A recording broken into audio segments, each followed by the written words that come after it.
This video of the unknown. What is it? Is it real? And what is it doing there?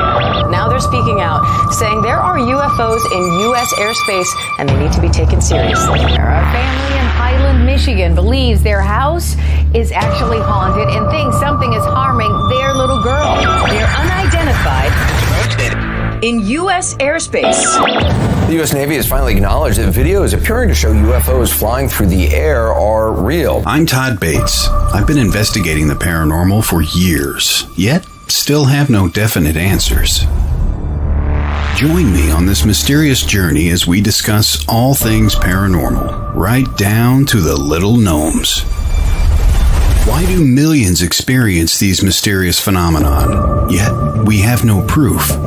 Welcome to Haunted Voices Radio, where I try and gather the pieces that may one day form yet another puzzle.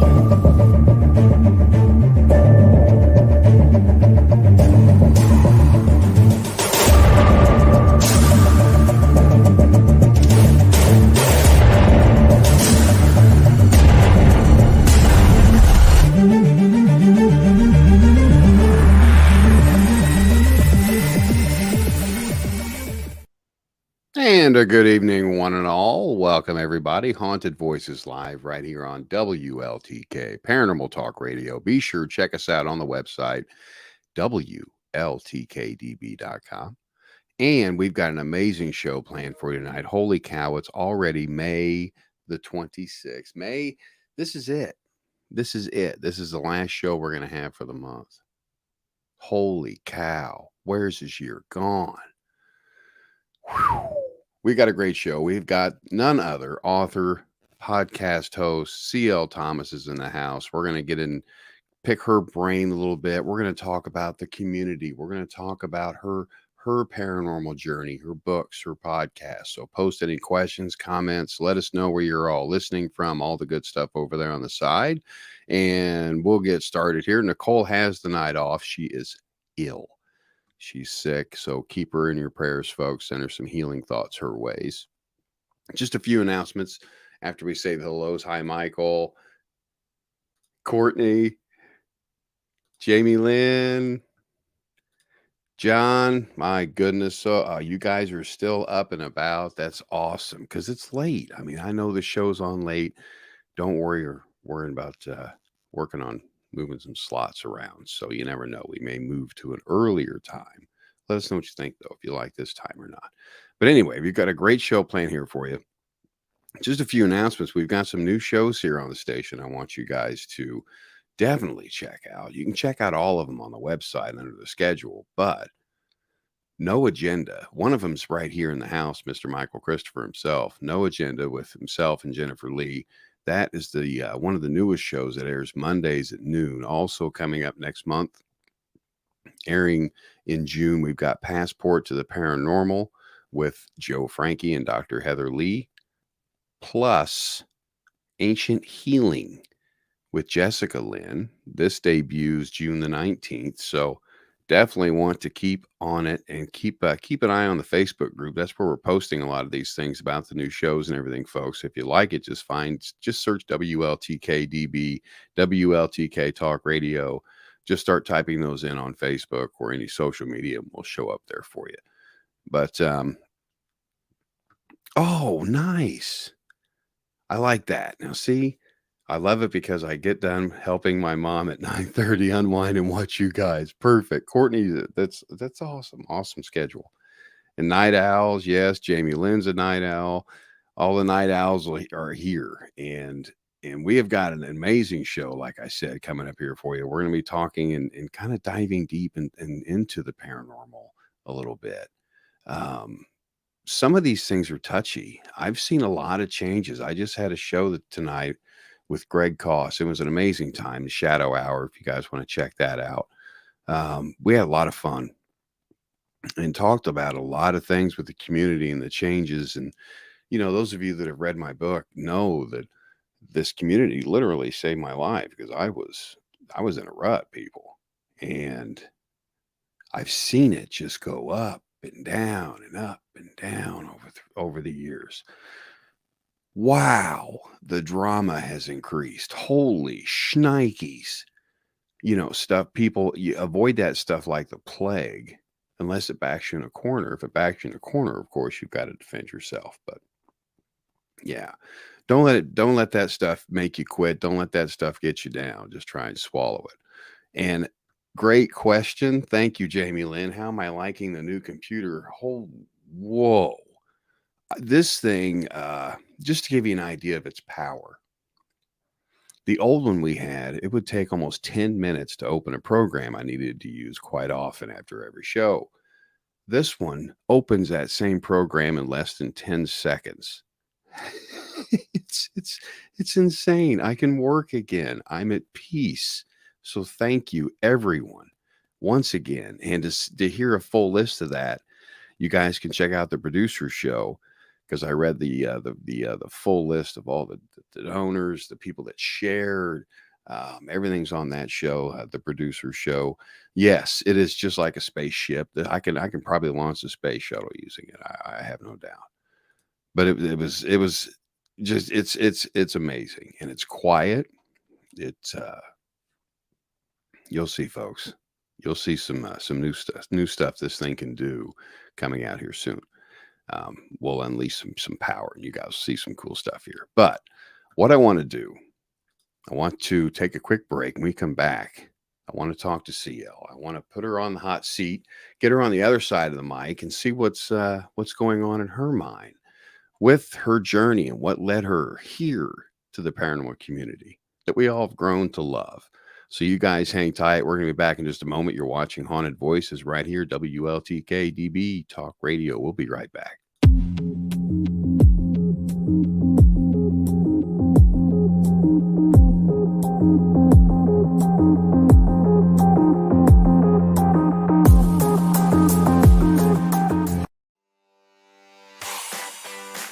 Paranormal Party.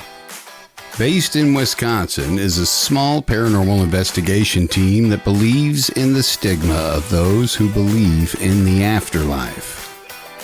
Paranormal Party strives to bring positive energy into all their investigations.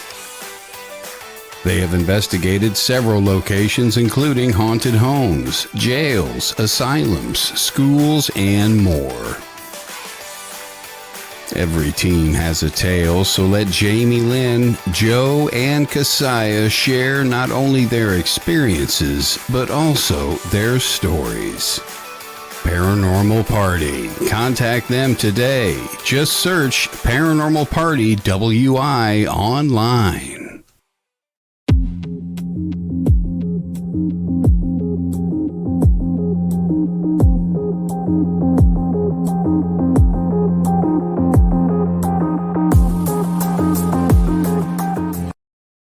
Welcome back, everybody. Those of you just joining us, hello to Resnick, just popping in down there. And yes, thank you so much, Jamie Lynn and Courtney, for those amazing comments. It's just a godsend. I'm so blessed in so many ways, and can't thank you fine folks enough, truly. Now, our guests for the evening. You guys are going to love this. We're all going to screw up and learn something tonight. Trust me. C.L. Thomas travels widely every year as a fine arts photographer. We're going to get into that too. Wait till you hear about some of this stuff. And writer, exploring various afterlife research, OBEs, metaphysics, folklore, and paranormal events and groups. Now, she is an author of the novel Speaking to Shadows, and also another book as well coming up here that we're going to be discussing. And she's the host of Small Town Tales podcast, an amazing podcast, I will say for sure. She's a tremendous host. She has written many articles and maintains a blog on legends, folklore, magic, and paranormal stories. Good stuff coming up here, folks. Get the questions ready, because here is none other than Miss C.L. Thomas to Haunted Voices. Welcome, C.L. It's great to have you. Hi, Todd. Thanks for having me. Oh, what a blast we're going to have. My goodness, so much to talk about in such a short amount of time, because, well, this time of night I get kind of tired. But we've got a lot of good things to talk about here. First of all, the paranormal. Now, this is a big place to be. this is a huge place. This is a thin line, as Greg and I were talking about earlier, to cross into. What led you down this path? What happened? Was it a childhood experience? What happened, CL? It was. So for me, it started when my earliest memories are of paranormal experiences. I've been having experiences since I was 2 or 3 years old. So my earliest memories, believe it or not, are of paranormal experiences. There was a man spirit that would visit me while I was in my crib. I was about 2 to 3 years old. And I kid you not, as my first memory. Oh, I would see balls of light in my room. A couple of times I've actually escaped out of my crib because I would see things in my room that I was trying to interact with. do you think maybe past relatives or something? It's funny you mention that. So when I was 5, I did see a lady in my room, and it ended up being a grandmother who passed that I've never even met. And I was home from kindergarten that day and was playing in my room. My mom was down in the kitchen cooking or doing something. And this lady, I was sitting there. I used to play with these little box cars, those little Matchbox cars. Oh, I love those. I collected them. I'm a true 80s child. So Me I had too. those. But I looked up and there she was, and she had on these like 60s frame glasses. She had on a really colorful apron, the whole deal. And she's standing at the end of the bed smiling at me. And I looked down to pick up a car. I had like one of those little Dukes of Hazzards orange car that I wanted to show her. And she disappeared. And I thought she went downstairs. So I ran downstairs asking my mother, well, where did she go? And of course, my mom said, oh, no, there's nobody in your room. We argued. I cried. And then later on that evening, she pulled out a photo album and she showed me a picture of her grandma that had passed when she was a kid. And it was the same lady. So there was another incident where my grandmother Nona passed away. I was about 6 or 7 at this time. She was my great grandma. And I knew she had passed even before my father got the news. So I went downstairs and I told my dad, hey, Nona just stopped by and she said that she went home to see Papa. And my dad was like, what are you talking about? And then sure enough, he got the call that she had passed. So this stuff has been going on. Like I grew up with this basically. Wow. So you're in tune. Like I would say you're in tune because at that age, I feel we are so open-minded. You know, here you are in your crib, and that could have been, you know, a relative from the past coming to see their great-grandchild, what have you. Mm-hmm. And your open-mindedness through that, and your state, mine got closed. Yours seems to have stayed. Do you feel that way too? Do you think like yes and no. So when I was in high school, I kind of forgot about it for a while because I was too much into sports and things like that growing up, basically. And then it wasn't until I moved to Nashville, I lived in a haunted house, and that's what awoke in the whole thing again. It all came back very, very quickly. And this house I lived in, that's the Dancing with Demons book. It's kind of a personal journey of how I got back into the paranormal and how I started developing the mediumship skills and things like that. And what it was like to live in a haunted house.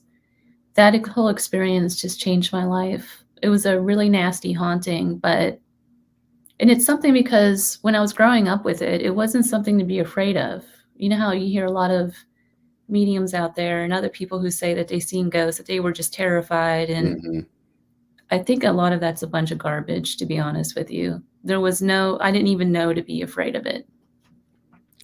exactly? You didn't know to be afraid of it. You said the key phrase right there Mm-hmm. because of the open-mindedness and the closed-mindedness. We're depending on how you're raised. I feel, religious backgrounds, what have you. It depends on if your mind is slammed shut, even if you have that, especially growing up in the era we did where it was extremely taboo. I mean, no one, if your parents knew that you even believed in ghosts, they're, oh, we need to get some medication in this kid. You know, he's crazy. You're exactly right. And it's funny because my father was Catholic and my mom was Jewish. So both of those Wow. worlds are very anti anything. Very. That's interesting. Now that's a combination. That's tough. I was raised Catholic. I'm a recovering Catholic, I like to call myself. I'm finding my way again with that, because it is, they do instill a lot of things in your mind, and you're not supposed to even discuss, think, or it's a sin or what have you. And it's tough. Nowadays, it's more mainstream. Nowadays, more people can sit down and talk about it. And with that, in your journey, how do you feel it's changed since you've been into it and you've seen it? How do you feel we've shifted as a whole, as a community? You I think the world, the TV shows have definitely done a good job at opening the door to discuss this stuff, for sure. I think it's more open. However, with that comes a lot of the Hollywood drama and a lot of the crap that's just not true. You know, it's just, they're just trying to sell ratings to you. So there is that. But the church itself, I feel like their door is closed still. If you try to talk to, like, I've tried to talk to several Catholic priests about what has happened with the house, the haunting I had in Nashville, and every single one of them would not talk to me. They'll shoot you down. Yeah. So I think as far as established religions and things like that, I think they're sticking to their dogma. They're not, which is so strange to me, because if they're portraying a spiritual life, you would think they would be more open to the afterlife and spirits and things like that, but they're not. Even though they're praying to the Holy Spirit and Jesus and Virgin Mary and all this other stuff, right? All these different saints that are actually ghosts. If you think about it, they're spirits. They're not here in person. These are spirits, but they're not open to us being spirits. Correct. It's strange. It's very strange. And that is one of the reasons why I saw it something different, and why the confusion was there, because this whole ashes to ashes, dust to dust thing. And that'll drive a person nuts, depending on how you're raised, of course. Until I put that aside, that's when I started to figure things out a little better. How about you? I mean, as far as settling in to all of this, having all this craziness go around you all the time, these voices, maybe these slight feelings you're feeling, these things you see. How does all this make you feel? I mean, does it make you feel like, oh my goodness, I'm losing my mind? Or is there really something going on out there? No, I used to feel like I was losing my mind, and for a long time, I wanted this stuff to just go away, to be honest with you. But there's a huge opportunity. I take this stuff very spiritually. I'm a very spiritual person. I'm always trying to do spiritual development. That's what this is about for me. It's not about going to a haunted house and, running out of buildings and things like that. Sure, that's fun. Run. Yeah. But that's not what it's about for me. For me, it's about personal healing. But for me, it opens a door to help other people as well. You're actually able to help people who have just lost a child, who have just lost a significant other. There's all kinds of stuff that comes with this where you can have that conversation. And I don't know, you're more in tune to be able to say the right things to help another person, if that makes sense. Oh, that makes total sense. Well said, too. And we got some comments here. Courtney's saying, funny you mentioned that. I'm recalling a cousin who used to see relatives that had passed, and also he had imaginary friends. Now, whoops. And then Michael, we were smoking weed instead of going to Bible school, and that didn't go over too well with Nana. Michael, you sure didn't miss anything, I'll tell you that. I actually got kicked out of a Sunday school class once because I was talking about ghosts and things like that. Really? It was a long time ago. And they just tossed you Yeah. out? Mhm. I think it was like Such a in sad second world we grade, live in. second or third grade. You should have known better, young lady. And it's crazy. And Resnick's saying here, you should look into spiritualism. I'm pretty deep into that too. Finding myself. How did you do it? How did you take these experiences, which I would have been, and most people would have been closed-minded to and scared, afraid of? How did you take these and just take off and run and start, write the book? And how did you collaborate everything together? How did you take these memories and put them forth into the books? Let's talk about your books, the podcast, all this blossom because of this childhood, of course, these experiences. How'd you put them all together? When did you sit down and say, I want this now? So the process started maybe 3 years ago. It's been a couple years in the process. The original copy I put out, but I put it out too soon, and it wasn't really what I wanted to say. So I pulled it, did a rewrite. Was going to put it out last year and just felt like it wasn't the right time with COVID and all the stuff that was going on. So I decided I'm going to put it out at the end of this summer. But it's been a lifelong journey for me to be able to put all this together and to be able to talk about this stuff. It wasn't an overnight thing. So I don't know. It was definitely difficult for you. Yeah, especially my childhood wasn't always the happiest childhood. I will say this, and when you grow up with two different religions like that, they're not accepted on either side. So my mom's side in particular totally disowned my mother over the whole marriage thing. And so I was not close to that side of the family at all. I don't even know them. My dad's side of the family, very abusive situations that happened. So there was a lot of stuff going on in my childhood anyway. But so did you have like imaginary friends growing up? Did you have, since it was such you had some rough times growing up, did you seek refuge in imaginary friends I or did. people you saw? Talk to them? Yes, the older gentleman that was in my room, believe it or not, I really believe that spirit was there kind of protecting me in a way, because he would stand in the doorway a lot, kind of almost as if he was guarding, looking back at it, it was like he was guarding the doorway. Oh, wow. And he would kind of like, I used to call him, it's funny, I used to call him Santa Claus because that's what he looked like. He was this heavy set older man with a white beard and white hair. And so I just called him Santa. Wow. And he was kind of a friend, but he wasn't like a friend, like I would be playing with him or anything like that. He would just be in the room kind of checking on me and everything like that. Yeah, because you really didn't have any wicked bad experiences No, with any entities or anything like that. not at all. Growing up. And not having those, of course, is a good thing. Right. And I think that helped open your mind even more. I mean, your mind, I'm envious of, because mine kind of, it's still a little shut in some cases.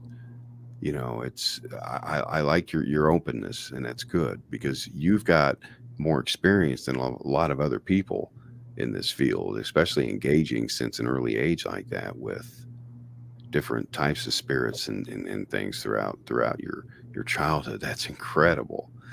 Now, with that, what do you think about shadow people? It's It's hard to say that, and it comes up a lot. I did have a Hat Man experience. Okay. I was leading up to the Hat Man. Let's do it. Let's do the Hat Man. I love hearing these. My the house that I talk about in Dancing with Demons, we were always seeing shadows, in that house for some reason. The entities in that house were very good at casting shadows. There was like 4-foot shadows running around. Wow. There was a tall one night that I saw, slender, and he had a top hat, just like the Hat Man.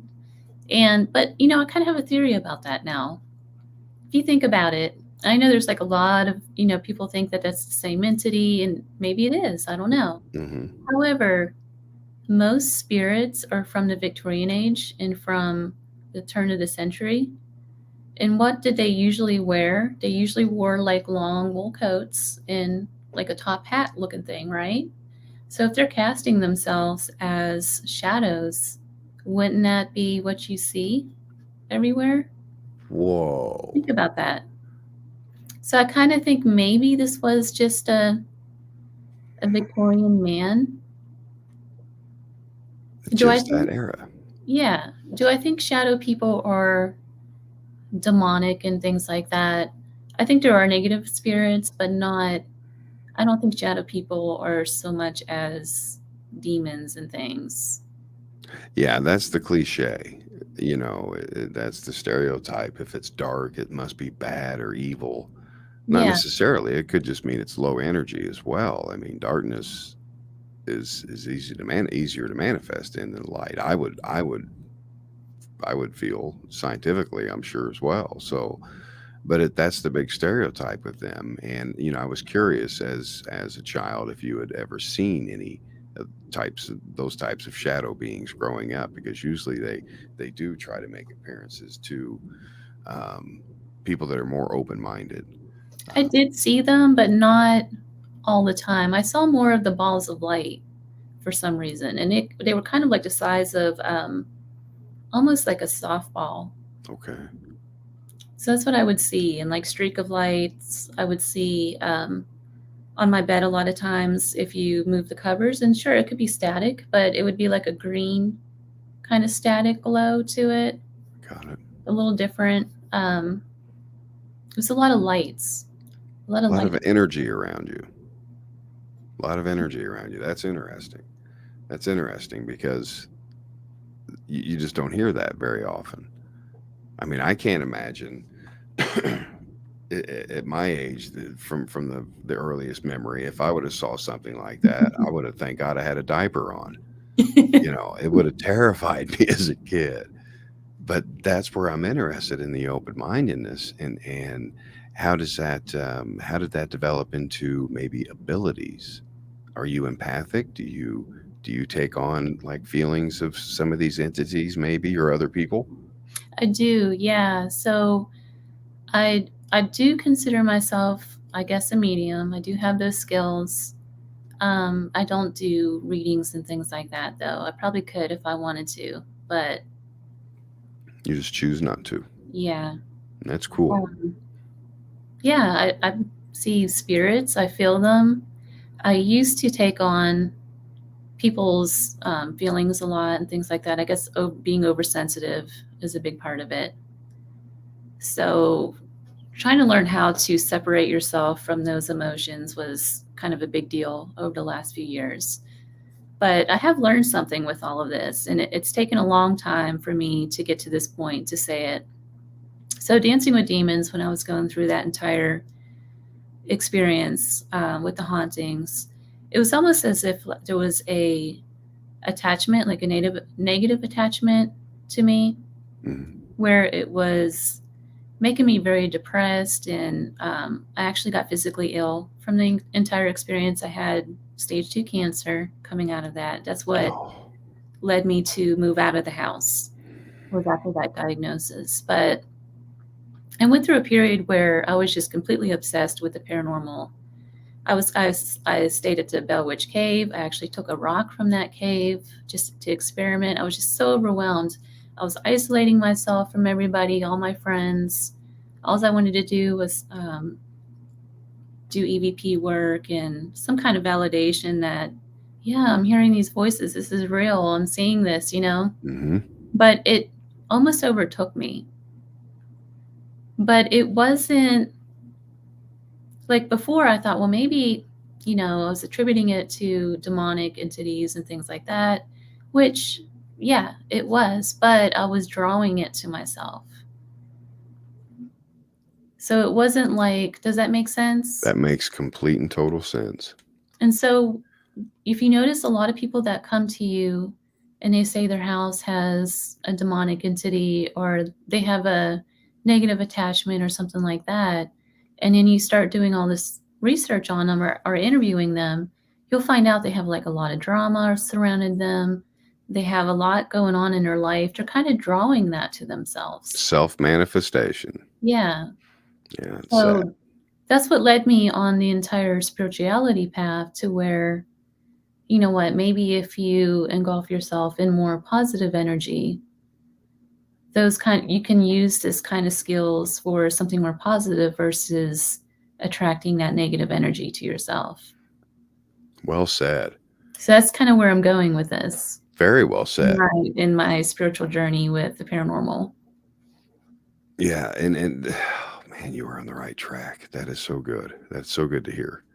And I'm not saying that demons don't exist, because I absolutely Right. they do. I just don't think. I think you have to let the door open and let them in. Kind of. It's a little more complicated. It's Yeah. well, it's a lot more complicated. Like Michael here says, in my opinion, dark shadows are the easiest way for us to physically see them, the whole light spectrum thingy. Absolutely. That's right. The easiest way for us to see. Because what's darker than dark? You know, you can see darker than dark.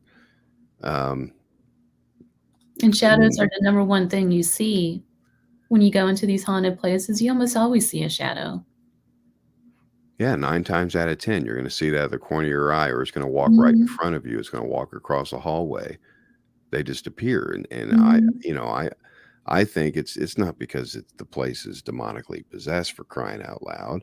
It's because maybe that's the easiest way for them to manifest. Jessica here is saying, I remember talking to one when I was 3 years old. I heard a voice plain as day, and something I would never forget.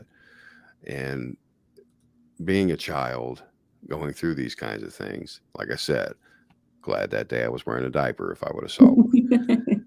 But the amazing things that you've been through and the way that you're putting it into the book is what's important, because these things have to be written down. They have to be documented. I mean, in this field, it's always document. Hopefully that's what people are still doing. They're documenting. I haven't been out there in a little while, but with your book, tell us more about that, where folks can find it, and dig a little deeper into it. It's not out yet. It comes out in August. Dancing with Demons. It will be available on Amazon, and you can find it at clthomas.org. It'll be up there too. But it's going to go into my theories on demonic depression.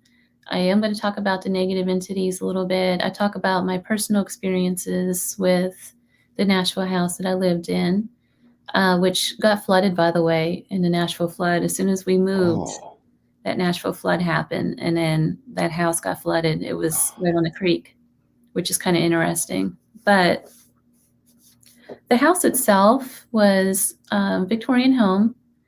It was built right on where it was on the front line of the Battle of Nashville. And one of the experiences I had very early on, it was kind of like the whole experience. I lived in that house for maybe 2 years. And I had a really nasty breakup with a guy that I thought I was going to marry at the time. And he moved out because the house kind of made him angry. That's how it all started. We moved in, the house was haunted. It was affecting both of us. He was very, very angry. He moved out, which is fine. We're still friends, by the way. You're like, which is fine. We're still friends, but sure. Anyway, I digress. It started like small. So we would see the shadows, and then I would hear voices at night, and it would kind of escalate, kind of like a storm. It would just build and build. I had a really good friend at the time. She's still my best friend. We both live out here in Vegas now. She moved in, and she started experiencing everything that was going on as well. So I knew something was going on with the house. But one incident was I was cleaning my room and I had one of those sliding glass doors in my room that led out into like a big veranda that overlooked a creek. It was actually really pretty. And all the rooms on that side of the house went out on that same veranda. It was really cool. But I was sitting there cleaning and I saw this, I thought it was my roommate because she's kind of short, walk by the window. And then I realized it looked like a young boy dressed in like a gray Civil War outfit. And I didn't know what that meant at the time. Had no idea that this property was on the Battle of Nashville or anything like that. I started doing gardening and I dug up a cannonball. I dug up a bunch of Civil War bullets. I still have those somewhere around here. There's some of my prized possessions. But then we had these ghost hunters come in when the activity got really bad. And they stayed a night. I think I was in New Orleans that weekend. My roommate went somewhere else too. And they caught a bunch of voices that was asking, well, where's Crystal? Where's Crystal? Like little girl voices. Huh.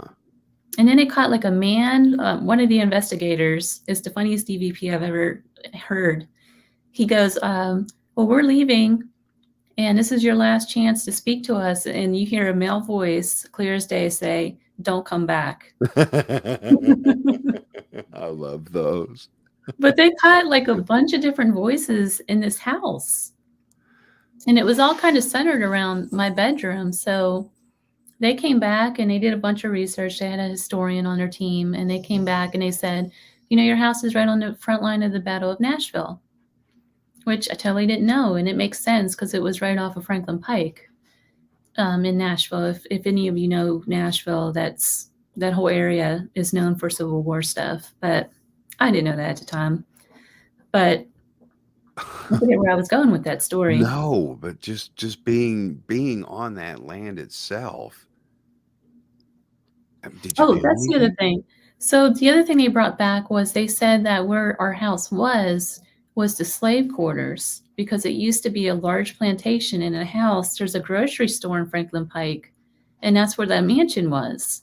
And where we are, they showed us on the map, it's where the slave quarters were. So there was like two different things going on with that. Very interesting history. That is mind-blowing. Wow. No wonder the place is active. It wasn't the house, it was more the grounds. The grounds, yeah, the land. I mean, you've got like ley lines and things too that are out there, but mostly there's probably just a lot of hell-bent residual energy right there. That's just insanely seeping out. Oh, wow. We had so many strange experiences. We had a seance once, which I know it's not the right thing to do when we have a haunting of that nature, but we did it anyway. And who knows? It may be the right thing to do these days. We don't know anymore. But you did the seance. And it actually was spelling out words in French, which we couldn't figure out why French, you know? Was it just strange things like that? Yeah, that's interesting. So we don't know if it was like maybe a planter that was from the New Orleans area, like further south. We don't know. Was it somebody that followed me from New Orleans? Because do you think, going to these different places and having these objects that you do, a Civil War cannonball or something that I'm sure you still have, like you said, it's one of your prized possessions. Yeah, I wouldn't let that go for anything. Do you think something may be attached to that? You're taking it with you? Yes and no. I think, when I have the possessions in that house, I think it was drawing the energy in, but I still have those items and they're not, my house isn't, I have stuff that comes through my house now, but it's not haunted. Okay. So I don't know. Interesting. It's kind of, it's a good question because when I stayed at the cave, the Bell Witch Cave, I felt like the whole haunting with that was the energy that people are bringing in there and doing. It's kind of the same thing with Robert Dudall. So I went to Key West. This is during Hurricane Dorian. When I flew through, I was in Miami and was trapped in Miami. And I thought, what should I do? I rented a car and drove down to Key West because the storm was already moving past there. And I had just got through. I stayed at my friend's condo for about a week and a half, and they closed that causeway going in and out. So I was kind of trapped there for a week, and the island was pretty much vacated. There was no tourists, so it was so much fun. I was down there with all the locals. Wow, lucky you. But they let me in that museum where Robert the Doll was because I had camera stuff and set up my camera stuff and just spent some time alone with Robert the Doll. And Wow. What'd you you think? know, I picked up more from the building than I did the doll. And I just felt like it was like pieces of everybody else. I just kept seeing people walking around him. So it was like the energy is from everybody else, not from the doll itself. That's the only way I can describe it. That's a great way of putting it. Yeah, but I don't think it's what we think it is. No, that's a great way of putting it. And, another example would be cemeteries and so forth.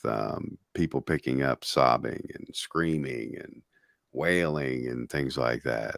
That could very well be the residual energy left from the families grieving over the body going into the ground. Yeah. Just like you said, you can't explain that kind of energy is energy. We talked about that earlier. It's just that energy is energy. You ever notice that churches are some of the most haunted buildings that you ever go to? Mm-hmm.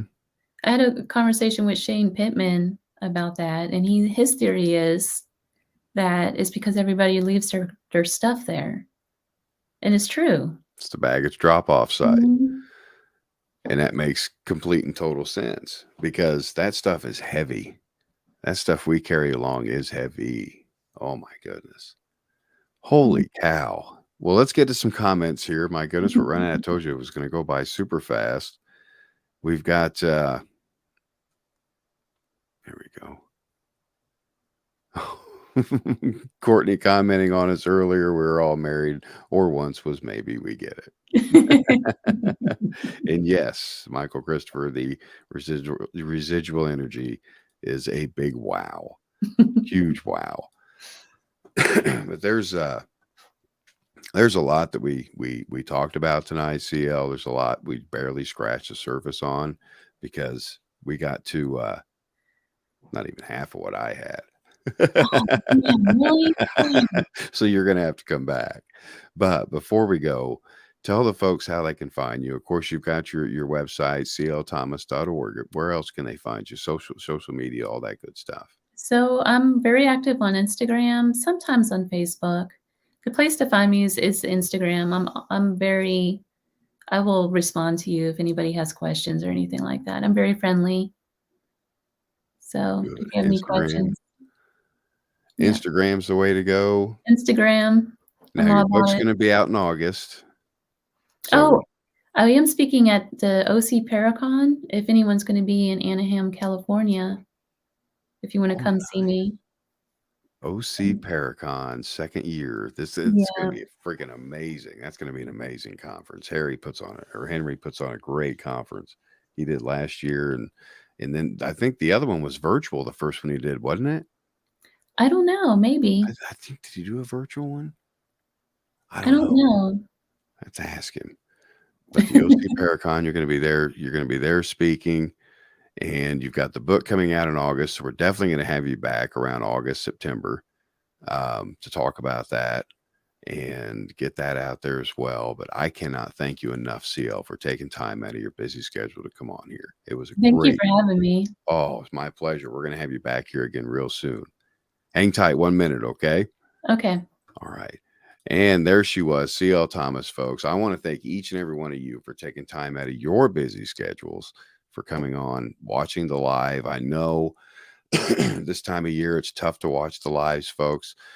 That's why we want you to catch the replay. You can find us there all over the place, Apple Podcasts, Spotify, Audible, you name it. Just search Haunted Voices Radio and it'll pop up there. If you missed the live show, want to listen, or you can just sit there and watch it on our YouTube channel over there at youtube.com, WLTK-DB. It's that simple. So thank you all. Have a fantastic holiday weekend. Have a safe holiday weekend. And most of all, remember, remember what this holiday weekend's all about. And from all of us here at WLTK-DB, this will be the last show of the week. Have a fantastic weekend, folks. Take care. The truth is here and now on WLTK-DB Talk Radio at WLTK-DB.com.